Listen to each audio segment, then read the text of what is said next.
if it ever goes live, here we are at state-controlled Britain, where we have to watch our P's and Q's and we're not allowed to say what we really think. But if you come to our event, then you can hear us speaking without fear of restriction. But anyway, Lee, how are you, mate? Yeah, well, good. Yeah, we've had another hot summer's day. Going out there trying to get some winter cleaning jobs because I'm all up to date with my work. So, twiddling my thumbs now. No. That's good. Working on other things. Yeah, no. I need a bit more work now when the weather's like this. Definitely. Well, I'm just going to share the screen because we have the technology to allow people, if they're interested in the event on the 2nd of August, to freeze that picture and use the QR code to book tickets, because you only have today and tomorrow to book the tickets for the Great British Meetup down there in Glastonbury, or near to Glastonbury, on the 2nd of August 2025. So there it is. It is in the description, but there is a QR code. People on the screen there will be talking and telling everybody about their journeys. Lee, you're going to talk from the heart, but do you think you will be talking about your journey? I'm sure I will allude to it for sure. It always comes back, and usually that's when I go like, "Where am I going again?" I go, "Oh yeah," I'll start telling my story. It's kind of like, so I go up there and speak, and if it goes a little bit kind of like, not like I'm planning it as such, but sometimes you think, "Oh, that's a good time to just get onto my story," and then it sparks other ideas because there's so much I could say. I could talk about all sorts. You could start from any point really, but I'm going to just talk about food and lifestyle. I might even get into a bit of the window cleaning stuff and what I see as a window cleaner. I've seen it all, everything and beyond. And, it's quite interesting because I have varied conversations and I have to have a really good kind of judgment basically in the moment with certain people, because everybody's different. Some people are really sensitive when you start getting onto certain subjects, other people less so, but I've got a lot of customers, 40s, 50s, 60s, 70s, 80s and more. And I've seen it all these different health problems, all the pills on the pantry, all the fruits and vegetables and grains that I see them putting in their bodies every single day. And it's a shame because I think some of that older generation, actually, they knew what real food was when they were young, and they've forgotten somewhere along the way, haven't they? And yes. They swear by the importance of things like vegetables and fruits and even grains and all that kind of stuff. I mean, most of these do eat either porridge oats or muesli, just loads of nuts and dried berries and fruits and things all in a bowl. They're of course pouring now either low-fat pasteurized skimmed milk or almond water and rice. What do they call it? Rice dream or something. I mean, they really try and sell that stuff, don't they? It's not exactly something you think of like, oh, I'm really craving some rice dream, just water and ground up rice and a bit of sea salt or something. Yeah, it's nuts, but it is a shame to see because a lot of these people, they start going to the doctors and they just never stop going. It becomes part of their weekly routine. I have to book in with these guys. You're going to be about, I'm planning on coming tomorrow. Yeah, can you come after sort of 11 because I'm going to the doctor's first thing? And this is very common all the time. I see it all the time. And it's lovely when you do see some people that when you start talking, everything just clicks. They know because they've been there. They started life that way. And of course, I'm passionate. I can't help it. But I won't be pushy. I'm not going to talk to anybody who doesn't really want to listen. I'm very good at reading body language. And usually I get out of the way before I offend anyone, But the idea is to help. It's quite nice that I have a medium, if you like, where I can share.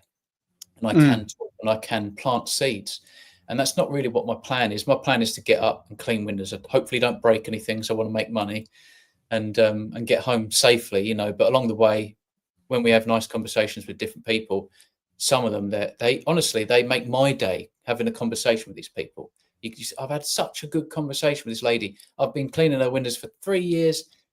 Nothing's come close to that. It's great. And then you see her next time and you really mean it. How are you? You all right? And you mean it both ways. And it's nice to build that rapport. So. Yeah. Okay. Just talking about rapport, people have been asking me about how Bart is getting on with his flooding. By the way, on Monday, I'm doing a live 7 o'clock in the morning in the UK to have an update from Bart's farm. You see, we care about people. He cares. He was trying to raise money to help people in his area. And today, actually, you're talking about sort of people going to the doctor. I did a consult with somebody who has a couple of genetic issues. and we're going to help, or I'm going to help him get through those and get back into health. And I was telling my story. Before I got to age 50, I was a sickly person. I would at least 3 times a year be at the doctor's for sniffles or this, that, or the other. And for 10 years now, I've not been to the doctors. I'm 61, no medications. Jane, my wife, same thing, no medications, all that. What we're going to do is we've actually managed to get somebody else who is talking at the event onto the live stream. So I'm going to get rid of that banner, and we're going to welcome onto the screen Stephanie, because Stephanie is one of the brilliant speakers. Hello, Stephanie. Hello. Hi, Steve. Hi, Lee. Great to be here. Good to see you. Right, now, while you're on the screen, I'm going to just get the running order up, because what we're talking about is this event. We're talking about the event on the 2nd of August, and today's the last day to get tickets. I'm hearing a little bit of feedback, actually, from somebody, so be careful on that. Let me just get this screen share up. And the reason Stephanie's come in is because she's in the running order. So starts at 9. You've got an hour to register. So if you've got a long journey, don't worry. There's going to be a tribute to Alex Cannon, which is from 10 to 10:15. And then you get into the chats, which is about personal journeys. And we've got George, who we know has lost 9 stone, over 120 pounds, reverse type 2 diabetes. And then we've got Stephanie. So we'll stop at that. And Stephanie is going to tell us about what her personal journey story is going to be roughly about. So take it away, Stephanie. Yeah, hey. So my personal story is about stage 4 cancer, a fairly aggressive one, or fast growing, certainly, ovarian cancer. And healing from that. And I'm still in the treatment process, but obviously so grateful to have found Carnivore. It's really helped massively. So I'll just be talking about some of the ways that it's really helped me, and some of the other sort of more ancestral, primal lifestyle hacks, if you will, that really help as well.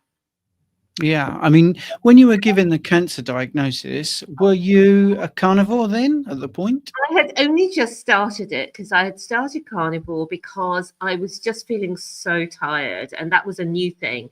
It had come on quite quickly, where I was just so tired. And I'd heard people, sometimes talk about fatigue, and you just cannot appreciate it when you're at your normal energy level. You just can't understand what people are talking about. But I really felt that it was just that experience of like pushing a rock uphill and sort of not getting anywhere, not going very far, but feeling like you have to put a lot of energy in. And so that's how I was living for, I think almost a year, really. And I couldn't work out what could be wrong. This can't just be normal aging. And this can't just be, perimenopause or what have you. There must be something wrong with me. And I had just started Carnivore, and I hadn't seen that. I'd seen a lot of benefits, but I hadn't seen that early rise in energy, because obviously this cancer was already on the rise. But thank goodness that I was already sort of got into Carnivore, was practicing it, understood it, and was getting quite in a flow with it before I got my diagnosis, because this is certainly a cancer that seems to respond well to Carnivore. I've just muted there. Sorry about that. So are you fasting, or are you doing anything other than just Carnivore? Is there a therapeutic fasting you're looking at, or are you looking at getting ketones to an excessive level? What are you doing? So at the beginning, I was just doing Carnivore, but then I sort of heard about Professor Seafried, and I started doing getting my GKI, glucose ketone index, under 3, because that's supposed to be very, very, very beneficial. But for me, it meant that I could only eat, if from memory, I want to say about 250 grams of meat, a lot of fat I could eat. And I got used to eating that amount, which felt like a smaller amount, but you get used to it. and that was great to see. You had a keto meter and a glucose meter, and sometimes I would wear a continuous glucose monitor, and I would see the ketones going high. And the other thing that I did, so I did that for quite a long while, and then the other thing I did was a fat fast. I did a fat fasting, and so I find it difficult to eat the liquid fat. Some people just don't get on with that, so I was like that. But I got some fat from a farm that I would have delivered, and I would just put that in the air fryer and eat it like that. And it tasted so good. And at the beginning, when I wasn't so used to eating the fat, I would have it quite crispy. But later on, you really just want the flavor of the fat. You want it all to be gooey in the middle. So I would have it a little bit crispy, but I started eating it less cooked, which I think really, really helped as well. And I think that's something I would suggest for women in particular, because sometimes, especially postmenopausal, it can be a struggle to lose weight for whatever reason. Might be insulin resistance, could be other factors. The fat fasting can really help people to go through, when you have a plateau and you've still got weight to lose. I actually found that I lost weight in the fat fasting without really thinking about calories, because there's only so much fat you can eat, really. Yes, absolutely. So I'm just going to share the screen a second just to remind people, if they're enjoying the fact that I'm asking Stephanie all these questions, that's the whole point of a meetup. So if you want to ask Stephanie, Lee, myself, Richard Smith, Lauren, George, Carl, a question, you can, because there's plenty of time to ask those questions. So I think, Stephanie, we're getting some feedback. Can you just mute your microphone a second, if you don't mind? I think it's there that's coming. So just so people can be clear, today is the last day. Well, you've got 24 hours now to get the tickets. £41.88 gives you 13 hours and 30 minutes of sort of entertainment. Also, you get all you can eat, fire cooked, all you can eat feast, a hog roast, beef roast, lamb roast, slow roasted on the site, fresh throughout the day. Wow. So, I mean, that's great value just on its own. It's a beautiful place as well. It's a nice farm. As the evening falls, you're going to get, a disco and a party. You don't have to dance. You can just stand at the side like I used to do when I was a kid, hold your drink and think, oh, I wish I could dance, but I'm happy just looking. All the profits go into things like healing humanity. It's not a profit thing that people are doing. I don't think any of the speakers are charging for their time there. And you need to get those tickets in. So there's tickets in the description on Lee's channel, on my channel. At the beginning of the show, I put the QR code up. You really need to get in, because today is the 18th of July and the tickets, they stop on the 19th of July. And the reason for that, although it's in the 2nd of August, the organisers really don't want anyone to be without the food that they promised. And I've been at big speeches, big conferences. I've been a guest speaker at some places, and they've run out of food. So it's really sensible what they're doing. So it's a really good day. There's camping available for £10 a night locally. This is what we've got. We've got Stephanie. You've just heard a bit from her. She's going to be fabulous. We've got Richard Smith, who isn't here, obviously, but, I think most people know him. He was once obese. He was diabetic. He's now sort of fit as a fiddle. Brilliant bodybuilder. Got his pro card. Reversed his diabetes. You got some bloke here who's written a few books about the guide to blood testing. So, I'll have that as one of the prizes actually in the raffle, which is also going to happen. Carl, who was on yesterday, part stand-up comedian, start primal feeding advocate. George Goodenough, like I say, lost 9 stone, and for the Americans, 9 stones. A stone is 14 pounds, and 9 times 14, that's how much he's lost.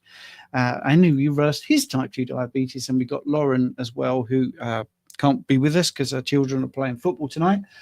Proper football, not American football, actual football, where you kick the ball with your foot in America, or as the Americans call it, soccer.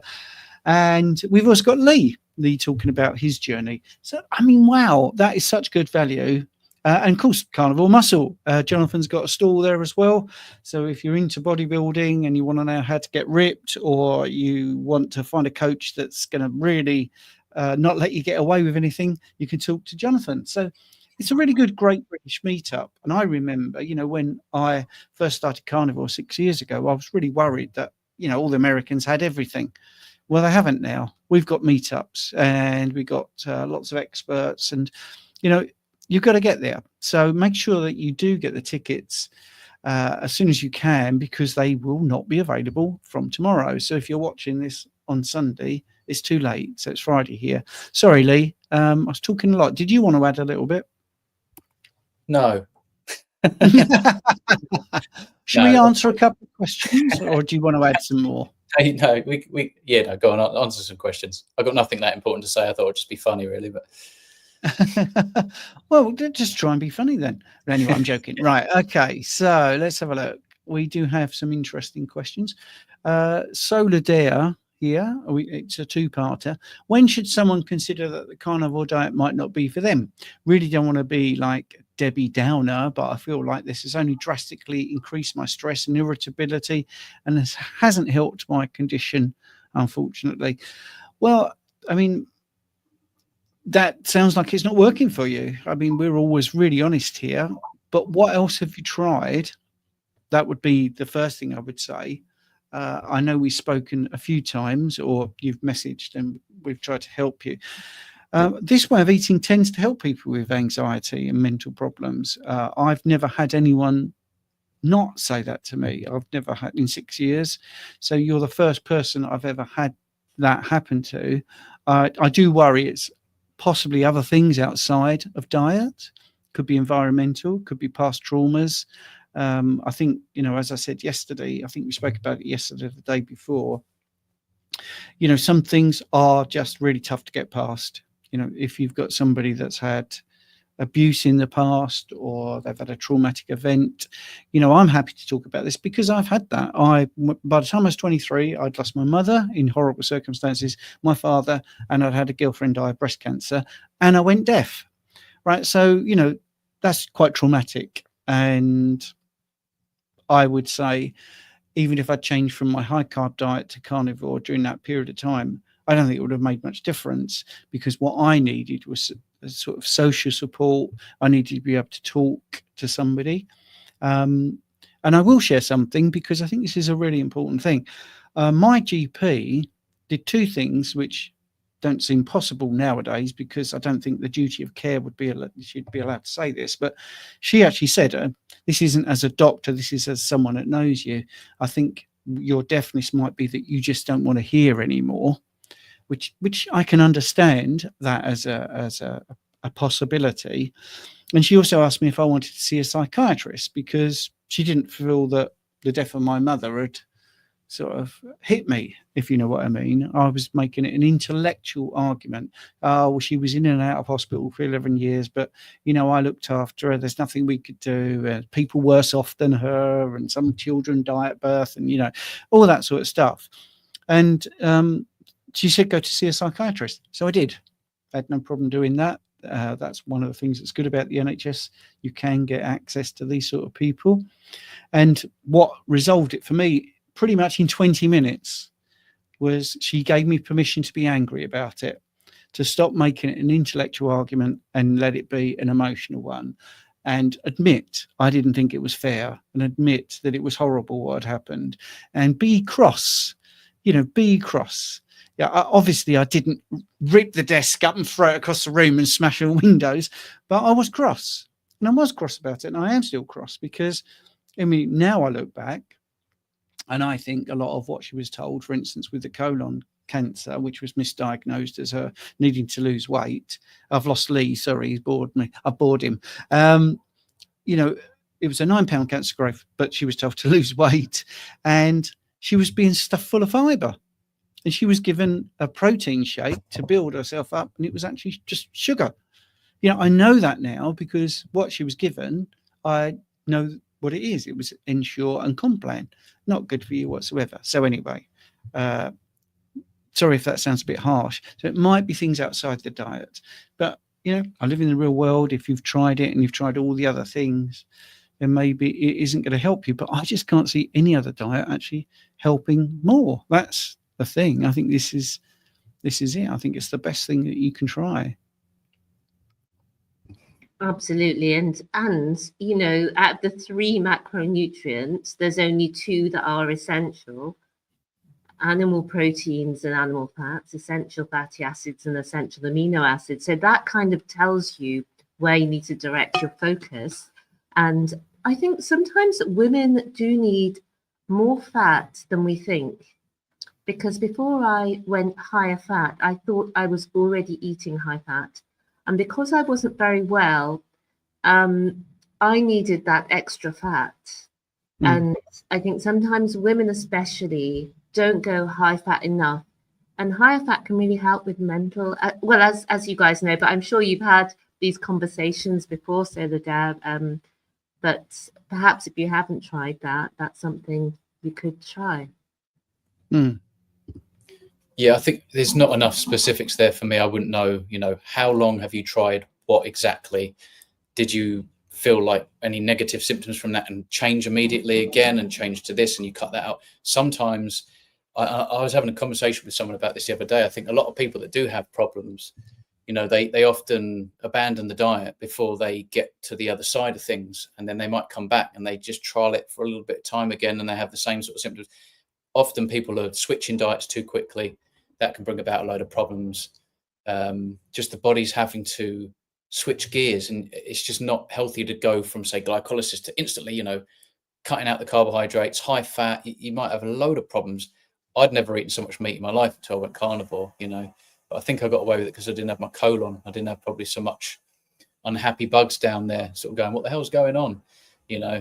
But it's difficult. I would like to know specifically what you've been doing and for how long. I think definitely look at other things like your lifestyle hacks, if you like. If you're eating perfectly, but you lay in, you don't move, the only thing you pick up is a remote. You're up till 3 a.m. every day, you're on your phone and you're on the internet, Wi-Fi, not grounded. Good luck with that. It might not help a lot of people. Honestly, that's a terrible way to live. Get yourself outside as much as possible, AM light, all the way till when it gets dark, block blue light, technology out the bedroom, breathing exercise, breathe through your nose, proper, you know, oxygenate the body properly. There's so much to all of this. You know, when I was out in Knoll Park, I don't usually do sort of jogging or any sort of long distance, but I'll sprint and I'll walk about. But I just fancied running about, you know, as part of that video I put together was that. I felt so good, probably the best I've ever felt in my life on carnivore about, you know, whenever that was, 2 weeks ago or whatever. And you just can't believe you still feel better. And it's being outside, it's being grounded, but getting more oxygen in the body and doing things that we would have done that makes you feel, yeah, I really lived that day. I made the most of it. I woke up early and I just did everything I could. And it's so rewarding. And so another thing is, if you haven't tried and you're, you know, like Stephanie's alluded to there, she doesn't do too well with the rendered down fats. I don't do well with liquid hot rendered fats. It took me a while to realize, you know what? I can't eat ground beef cooked all the way through like people eat them. I started eating it more raw. Feels so much better. And it's all the fat that's intact. It's not going down your system and your body's like, well, quick release bile. There's so much fat coming in. And it's a bit strange. You know, for some people, it's just not what the body wants. Maybe try raw, maybe cut out dairy if you haven't done dairy. You could do a fat fast. You could do dry fast. There's so much you can do. But if you must, and you're thinking about introducing carbs, I would say I don't see the reason to consume any more than 20 total grams of carbohydrates. If you can, make it local, seasonal, and ripe. If you can ferment it, even better. You know, that's what I would do. Yeah, and I mean, today I put a Substack out, which was basically going over, do we need carbohydrates? And of course we don't. And I went into the 1999 report and the IDECG working group that categorically stated that the theoretical minimal level of carbohydrate intake is 0. I'm reading directly from my Substack. And I just went over every time that the official like the Institute of Medicine, exactly the same thing, 2005. The lower limit of dietary carbohydrate compatible with life apparently is 0, provided that adequate amounts of protein and fat are consumed. And I also touch on the thing, there's a few other, by the way. I wouldn't touch carbohydrates. You don't need carbohydrates. I do also mention about the word macronutrient. Carbohydrate isn't a macronutrient because it's not a big macro, it's not big, and it's not a nutrient, it's not nutritious. It doesn't offer me anything that I can't make myself. So I don't think it's a macro. I think fats and proteins are macros. I agree with Jonathan in the chat there. I think water is a macro because it's essential. We need it, and we need it in a pretty big quantity, not gallons. We don't need to be chugging it. The carbohydrate is not a macro. Simple as that. So there's only 2 macronutrients, or 3 if you include water, fat and protein. So anyway, hopefully that's been helpful.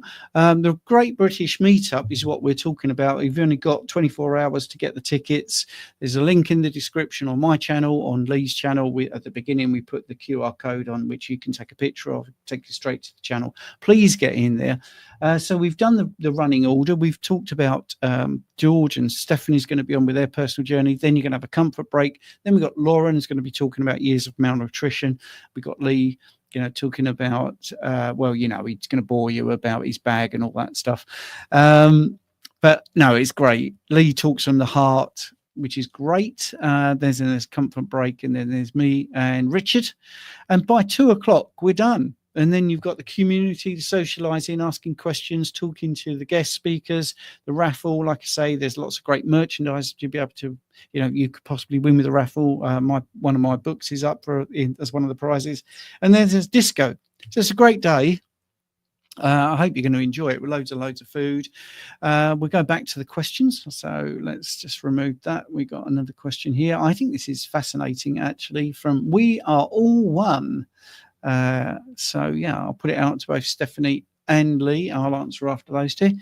I've been carnivore for 2 years and feel great. There's a big clue there. Is there ever a time a lipid panel could be problematic on a 100% carnivore diet?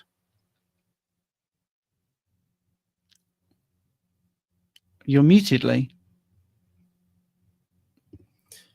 Not really, unless you have genetic issues. I mean, other than that, I can't think of a single reason why you would have to worry. Let's face it, even if you looked at numbers, right, and those numbers were an indication that you should be slightly concerned, do you think that your body made a mistake somewhere along the line? Or do you think that maybe it just potentially takes some time, keep doing the right things, and things might shift? It might be other things that you're doing, too much blue light, not enough natural light, not enough sleep. Maybe you change your diet really fast. There's some other problems that we don't know what's going on because your body's trying to keep up. It could be anything like that. But honestly, I don't think that there is anything to worry about in a lipid panel unless you know that you have some kind of underlying genetic problem. Stephanie? Yeah. What I notice is that with the bloods, it just needs somebody to interpret it. So we all know about the LDL. The doctors are fixated on the LDL. Then they try to get you onto the statins. And the statins, the statistics are incredible. I mean, it's incredible that a drug with these statistics is the best-selling drug in the world and has sold billions, and every year sells tens of millions in the UK alone, just in the NHS. And the statistics that I'm talking about are that only 1 in 100 people benefit from a statin. And the benefit that those 1 in 100 people receive is an additional 5 days. And that's based on 5 years of taking a statin on research that was put out by the drug companies themselves. And ever since that study has come out, there's been no more statin research put out by the drug companies because there's so much damage that's caused by those statins. And it's all on, to dementia and many other things, because cholesterol is needed by the brain, by the nerves, all over the body. And so when you reduce it unnaturally, you diminish the body's ability to thrive. And, the research that finds that the longest living healthy people have high LDL cholesterol. This isn't talked about. This doesn't make the front page of the newspapers. People don't know about this stuff. So that's what kind of breaks my heart. And so I think it's so good that we have you, Steve, and other people like you who are able to interpret the results that we get back from the doctor. Because, for example, there's the thing with LDL cholesterol, but also I was speaking to somebody yesterday whose numbers to do with their kidney function were different to what a carbohydrate eating population is, and may still be healthy, but they need to be interpreted in the wider picture with a carnivore or keto doctor. Excellent. So I'm just looking at the chat. It's very lively. Don't forget to get your tickets. That's all I can say. I've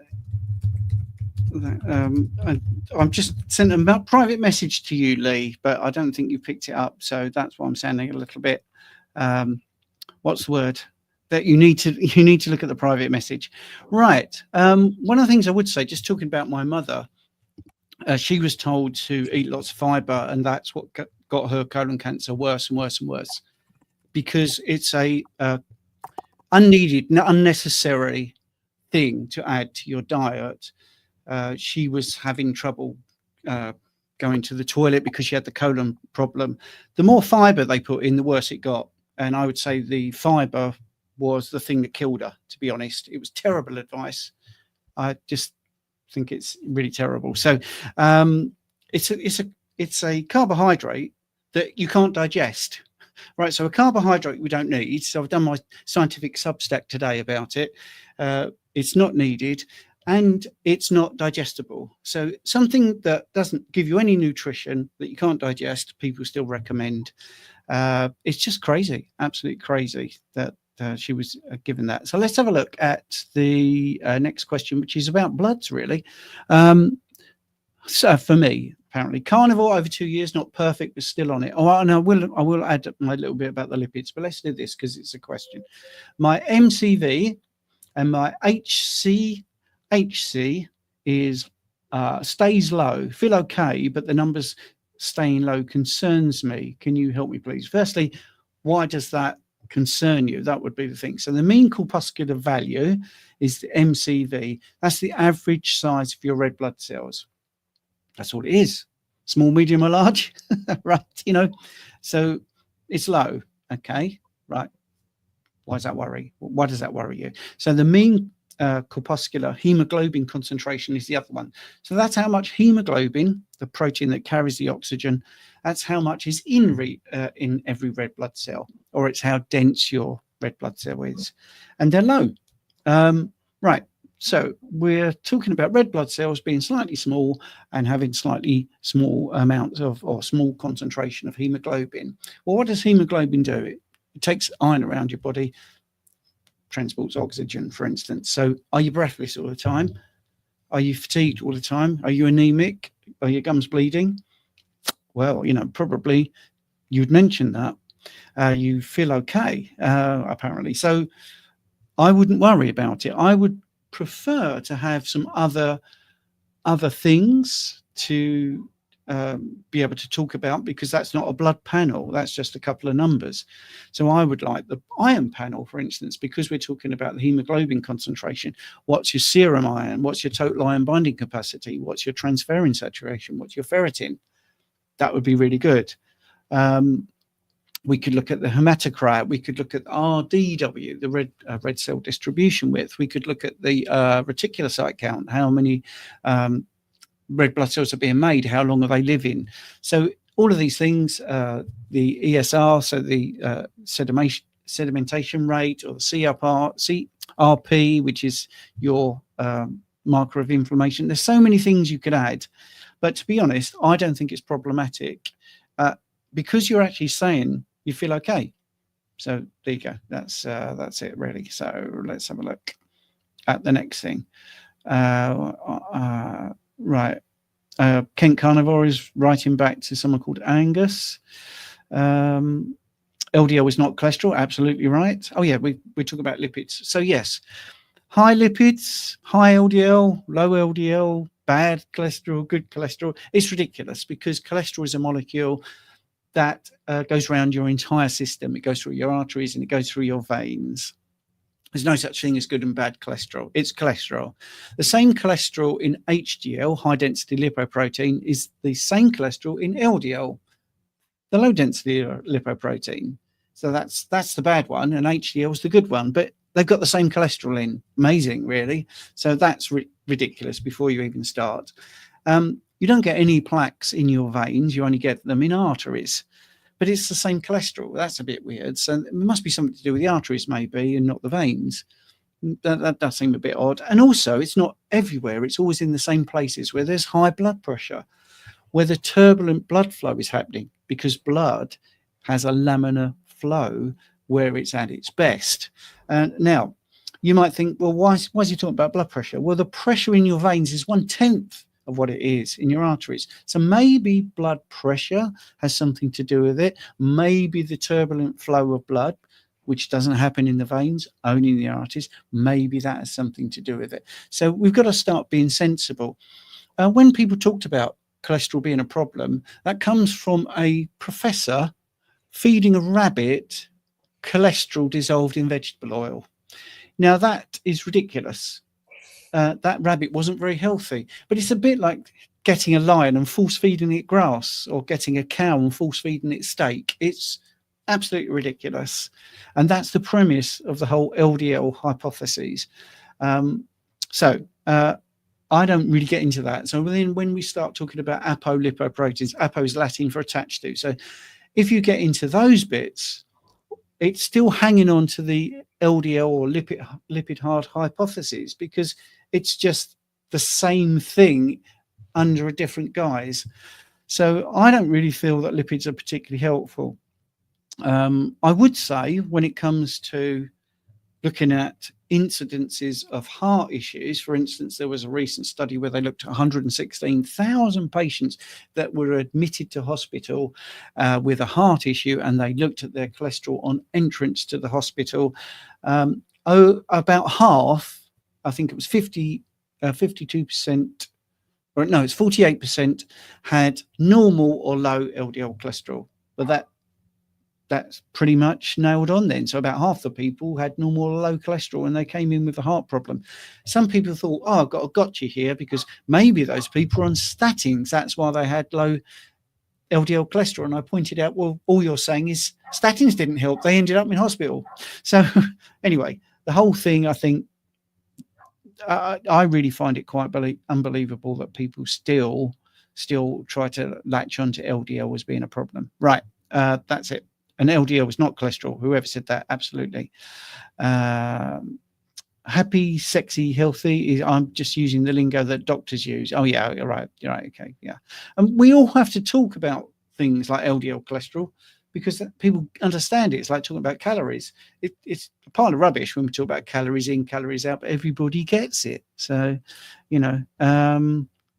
Papa Carnivore here is saying LDL is like a UPS or FedEx truck. It transports lipids and cholesterol. Fat soluble vitamins is another thing, and others, antioxidants, non-water soluble vitamins, and many other things. So to blame the truck and not the understanding the nature of the cargo is ridiculous. Absolutely right.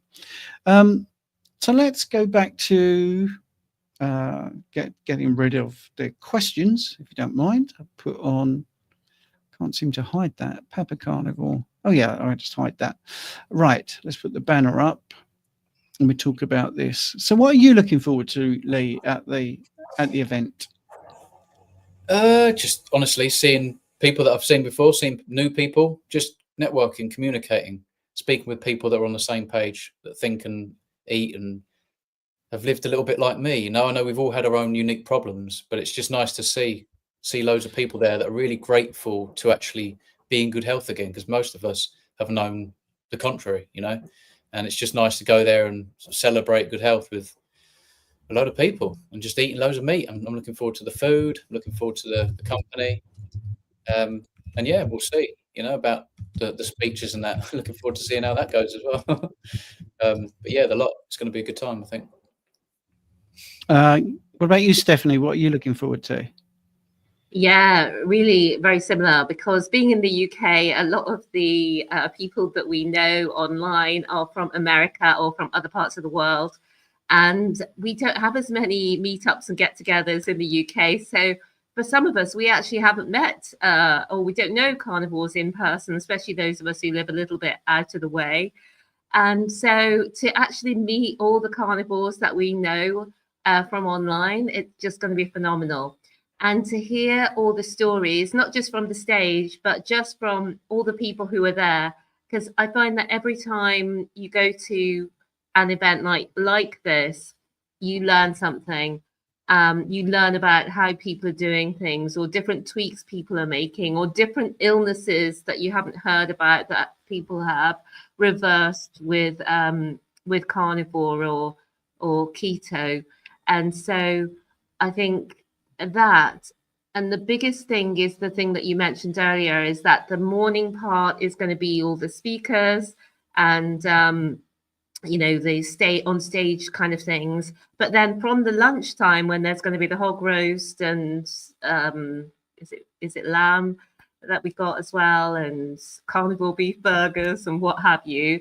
And then it's just going to be a party atmosphere, and we'll all be able to get to chat and meet up. So that's the thing, again, that I'm most excited about, is making those connections with people. Yeah, I think that's it. And I mean, Carnivore Muscle's going to be there giving out hugs as well. And he's looking forward to seeing us all, which is good. Be nice to meet up. He had a recent birthday party and I couldn't get there, which was a bit frustrating. I think that's one of the things, to find like-minded people, because when you start carnivore, you feel, although there's over 1 million people eating carnivore, way over, people trying to make you feel like you're the only one doing that. You're weird in some way. But I tell you what's really weird is thinking that a box with cereal in, which has been processed and bleached and has to have vitamins added to it, that's not weird. Yeah. Yes, which is absolutely crazy. Or drinking a can of drink that's full of sugar, that's got 9 teaspoons of sugar in, and it's a fizzy drink. I used to love Coke. I used to think it was great, but now I realize what a ridiculous thing I fell for. Whereas now just water, which is about the best thing you can drink. It's incredible. And I think you get to mix. I mean, this event's going to have like 150 people odd, just on a one-day thing in a little farm, and you're going to be talking to people, and they're all on the same page. They've all gone through the same issues that we've all gone through, where your family thinks you're weird or whatever. What I think is really strange, and I'm going through this right now, my father-in-law's just been discharged from hospital. He doesn't listen to what I say. His wife doesn't listen to what I say. She's been ill a week, not eating properly, just doesn't listen. And that's the thing. I'm on no meds. My wife's on no meds. We've been a decade, both of us, without any medications, without any illness whatsoever. But people don't listen to us about health. And yet they continually complain about their health. They've got stomach issue, they've got this, they've got migraines, they've got headaches, they've got skin issue. They're fed up with being overweight. They haven't got any energy. They're not sleeping very well. They're on tablets, or they've got to up the dose of their tablets. And, some of the things are so simple. Taking plants out of your diet is the biggest thing that you can do. I mean, I remember when I was keto and I thought I was doing such a great thing. As soon as the plants came out, I felt so much better. And now I'm eating meat and eggs, chicken and duck, and having a wonderful time. I just feel so good. And of course, we wouldn't eat plants if we was in nature. If you was put in any field or any outdoor place on the planet, you would not be able to be fully confident to eat everything out there. Firstly, people who think that the world is abundantly full of fruit trees that have fruit for 24/7 basically think the world is a supermarket, and it absolutely isn't. It's devoid of those sort of things, and you would really struggle to find something to eat. But I guarantee, if you were able to take down, an animal, you'd know that you could set a fire going, you could cook that meat, and you'd be okay. And to me, it's all really obvious, but I think that's the thing. We just need to get back to nature. Lee, great videos of you running around in a field, and when you said you're sitting there in the morning. This is what humans did. We just sat outside and we got the sunlight on us and we were in touch with nature.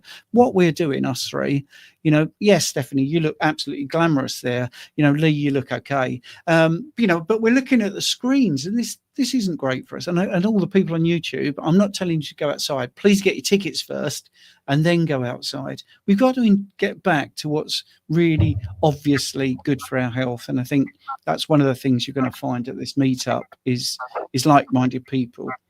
Sorry, there is definitely some sort of feedback happening. People. Sorry? Proper people. We're the proper people that knows how the world works. That's what it is, isn't it? We're sort of meeting a bunch of human beings with their eyes open. It's like, right, how are you doing? Absolutely. Yeah. Yes, and I think it's crazy. Yes, Andrea is saying I hate fizzy drinks. I don't hate fizzy drinks. I hate sugary fizzy drinks and fizzy drinks that are 0 calorie allegedly, and they have natural flavors. And when you look at natural flavors or antioxidants, you find out it's just another way of selling you cane sugar that's been processed or whatever. And the other thing is, even if you have fizzy water, sparkling water. Now, I have some people that say, I feel a bit bloated. Well, we take the sparkling water out and they don't feel bloated. I actually just had a glass of sparkling water. I'm not anti it, but we need to understand that carbon dioxide that makes the bubbles, that's put into the water and then we ingest it. So that's got to be processed by the body. It becomes carbonic acid and we've got to get rid of it somehow. So it bloats us a bit, not for everybody, but for some people. Carnivore Muscle is a Pepsi Max fiend, caffeine 3 and all that.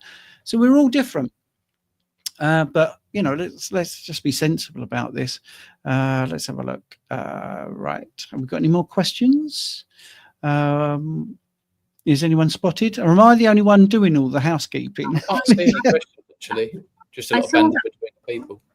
Papa Carnivore's mentioned about his late father-in-law, and so I think that's an interesting one because it can be so sad when you've got people around you who would benefit, and they're literally dying in front of your eyes, and they won't change. Yes, I mean, this is so Papa Carnivore.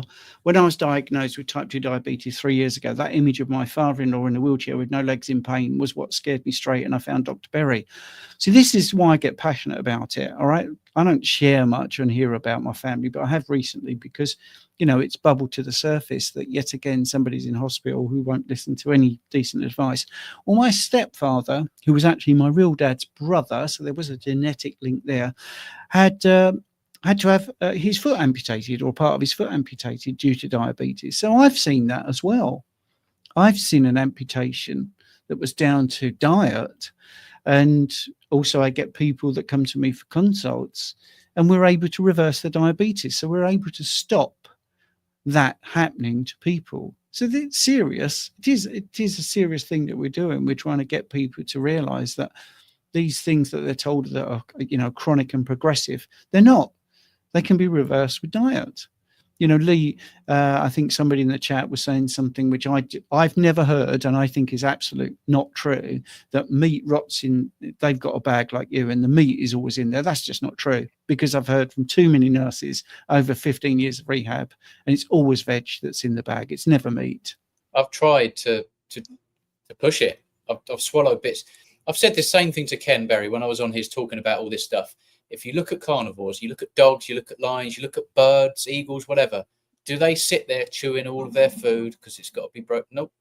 As soon as it can go down the hatch, boom, straight into the stomach, like battery acid, liberated completely, absorbed in the small intestine.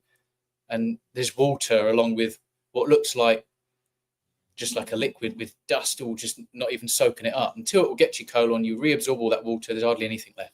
Just a bit of waste. So there's no way. It's just not happening. Absolutely. Right. So we're going to wrap up because I think we've run out of questions, but it's very nice that everyone is getting on, which is, yes, Emily, I find tap water gives me diarrhea sometimes, but if I drink bottled water, I'm fine, or sparkling water from the shops. Absolutely. Tap water. Whoa. I mean, I don't touch it. We have reverse osmosis here, actually. Evian seems to be my favorite. Absolutely. You see, mineral water, I think, is really good. I'm such a big fan of the mineral waters. I'm very lucky because I live near Buxton, and you can go to Buxton, which is a spring water thing, and actually take a bottle and put it under the spring. They allow you to do that. Just take it for free, but most people don't. They're scared to do that, and they go into the shop and they buy it bottled for them.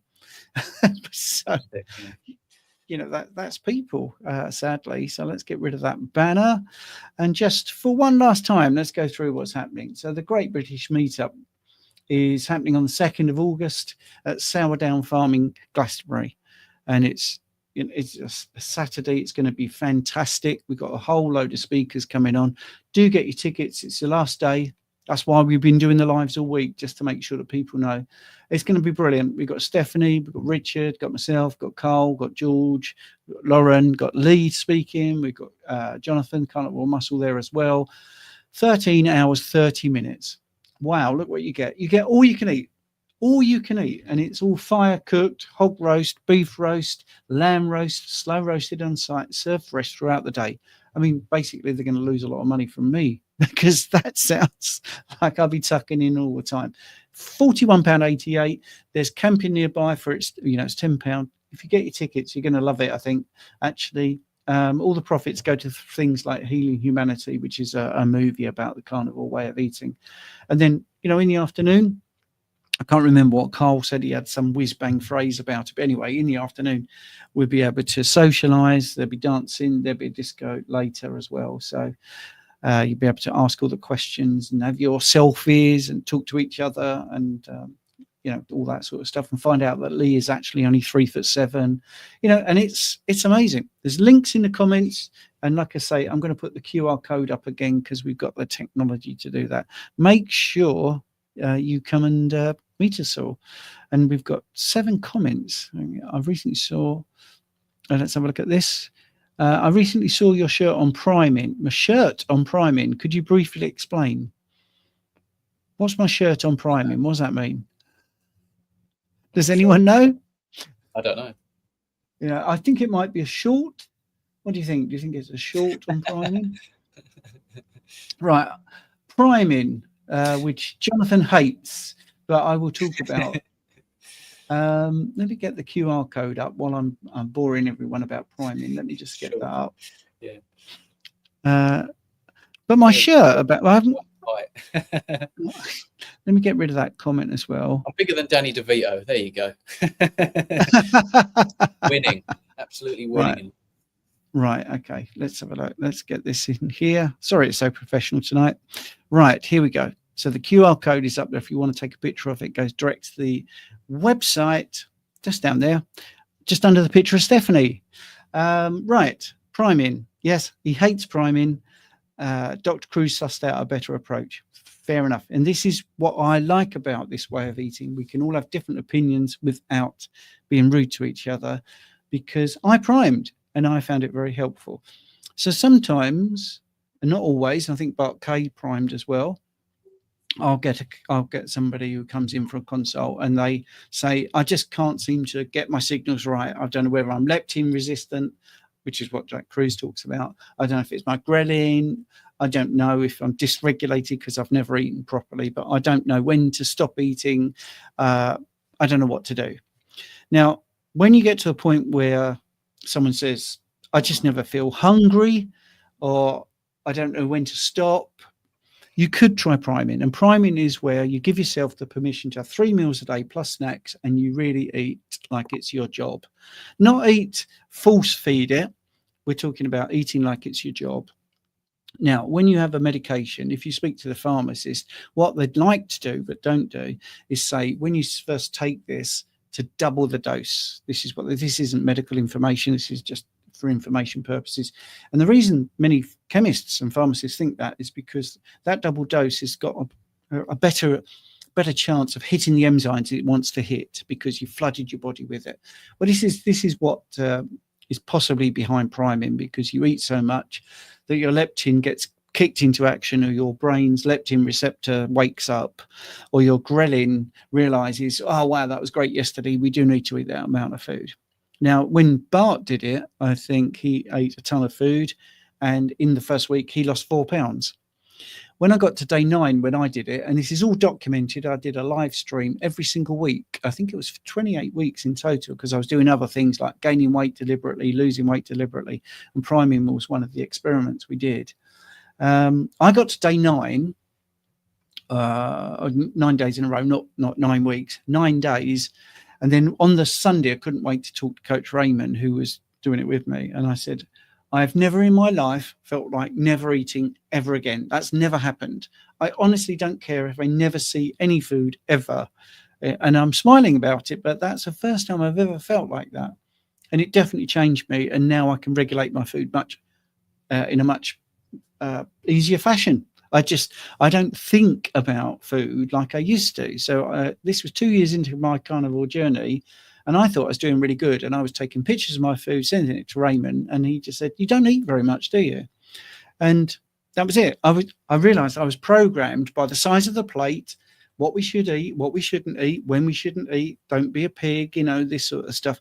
I was programmed totally and utterly. So priming is a really good way for certain people to shift that, whatever it is, whether it's leptin not working properly, ghrelin not working properly, psychologically not working properly. It's a really good way to do a reset. I'm not saying that it fits everybody. There's also downsides. So if you're worried about eating lots of food because you're going to put on a ton of weight. So I had somebody came to me, they'd lost 80 pounds, but they were still thinking about food all the time and carnivore. And I said, we could prime.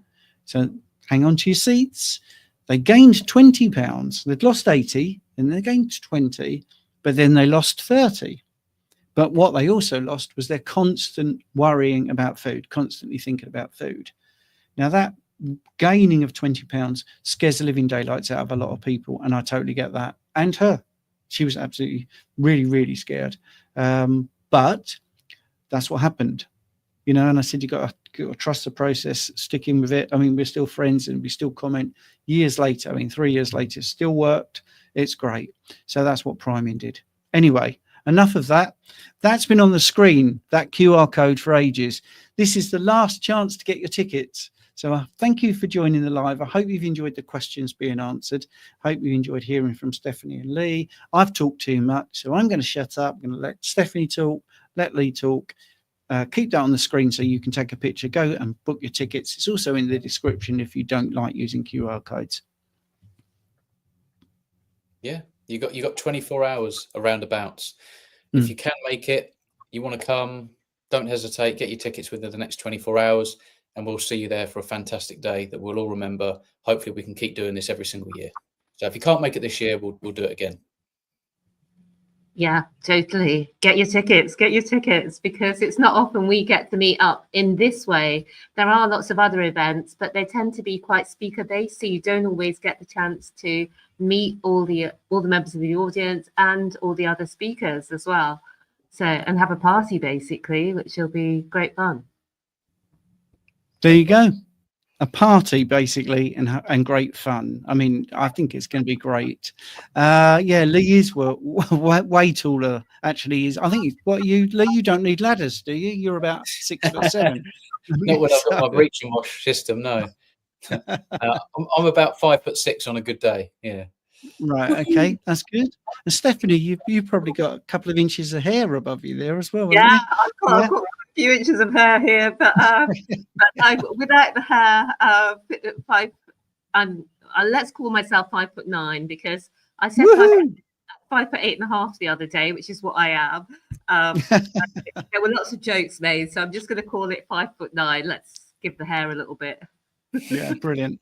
And to YouTubers, thank you for watching. If you haven't booked tickets, I hope you enjoyed the question part. And don't forget, on Sunday at 7 p.m, I do a live with Richard Smith. Richard Smith is one of the people talking. You can see him there, but on the screen right in the middle, you'll see all these lovely people and everybody else. So thanks for watching.